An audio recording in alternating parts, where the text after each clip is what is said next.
Diogenes is the first Cynic, I suppose. So he ate, slept, and then would perform natural functions in public.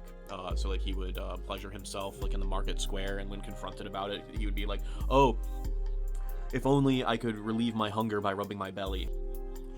He would look at virtue over wealth, looked at like happiness as something that comes not from possessions or pleasure, but from a place of having complete self-sufficiency. It's like, Donald Trump, the peak of his presidency, coming up to a homeless guy, because this homeless guy is such a character, and comes up to him and says, while he's like sunbathing, his eyes are closed, he's barely paying attention, barely lucid, barely aware of this emperor's, this conqueror's, this great person, quote unquote, right? Great in the context of everything Diogenes is against, I suppose. And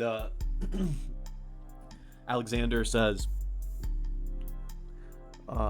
Diogenes, like, you're such a wonderful character, and I'm such a powerful man. I have all of this that I could offer you. Say the word, anything at all, and it would be yours.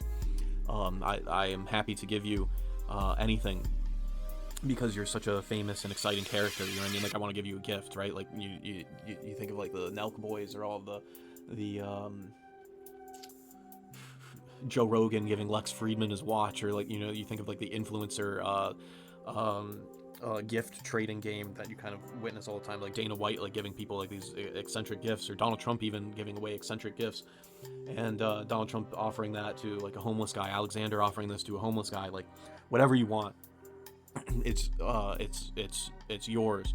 And Diogenes responds, could you please stand out of my sunlight? I'm sunbathing over here, which